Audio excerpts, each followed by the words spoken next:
In today's Community Focus, it is summer break for Rhode Island lawmakers, but will they be back before the new year to tackle some major topics like marijuana and police reform?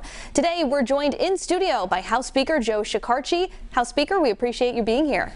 Thank you, Kim. It's a pleasure to be here with you. So it was a busy year for the legislature, as it always is, but there were some big issues that were left on the table before you took summer recess, including reforming the Law Enforcement Officers' Bill of Rights, or LEGALIZING as it's commonly known, and also legalizing recreational marijuana. So are you planning to tackle both of these issues in a special session this fall? Possibly. I plan on tackling them over the summer, and if we can reach a consensus with the Senate and the governor's office on marijuana, we'll certainly come back in the fall to address that issue.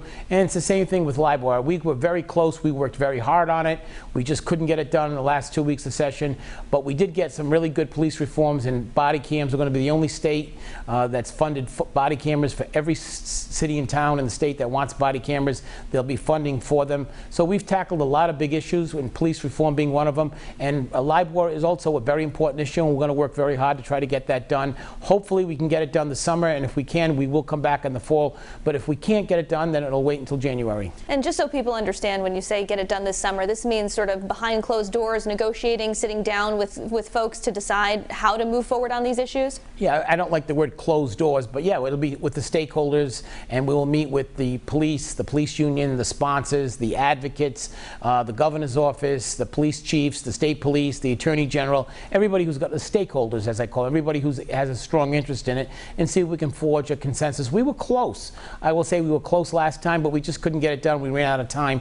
So when do you think you'll make the decision if a fall session is going to happen? It would really depend on the course of the negotiations that go on with the LIBOR and marijuana. I don't see it happening before Labor Day. I mean, if at all, there is no air conditioning in the State House, so realistically, we're talking if we had a full session, it would probably be late September, early October.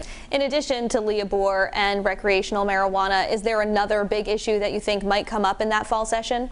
Well, obviously, Zambarano Hospital is always a big issue. We're waiting for the governor's plan on that for vetting. We're also going to look at whatever issues that come up. When we started the session, no one knew that the Sherlock funding for the Sherlock Center would be an issue, which is a disability learning center at Rhode Island College, but we were able to address that issue. So we're available, and if something should come up, the need should arise, we're going to play our constitutional obligated role in whatever that issue may be. Last question on legalizing recreational marijuana. Do you think Rhode Island will have legalized it before the end of 2021? I don't know if it'll be the end of 21, but I think it's inevitable, and I think it's soon. And I'm not in any hurry to legalize marijuana for the sake of legalizing it. I want to do it right. It doesn't matter to me if we're the last state in the union to legalize it or we never legalize it, but I need to do it right. I need to make sure that we do this right for the taxpayers of Rhode Island and for the medical community, the business community. This needs to be done properly, and I'm not going to be rushed into it because other states are moving fast. Governor Dan MCKEE signed the state budget and a slew of other bills both yesterday and today, but he also issued his first veto of his term on a bill that's related to utilities. He says it would pass along a burden to ratepayers, but now some are calling for the legislature to override that veto. Will you override McKee's veto on that bill? I don't know yet. That's something I will certainly talk to the Senate President. You know, for one house or one chamber to do it without the other doesn't make sense. I haven't seen the governor's veto message, so I don't know his formal reasons for the veto. We'll look at that. I will tell you that we had hearings in March, and there was no opposition from the Public Utilities Commission at all. It was only after the bill got voted out of committee, it was on the House floor, that I received an email from the PUC, but nobody from the Public Utilities Commission testified either in person or in writing or showed up or voiced any concern about the bill. So we're going to look at the veto message. I'll talk to my counterpart in the Senate and see what they want to do. But it's certainly a possibility. I wouldn't use the word probability, but I would say the word possibility. And Speaker, just before we let you go, we know you're a big animal lover, and we understand there's a charity event coming up that you are hosting. I am hosting a charity event. Thank you for the Warwick Animal Shelter and Stars Animal Rescue on August 2nd, and it's going to be at the Quinnesset Country Club.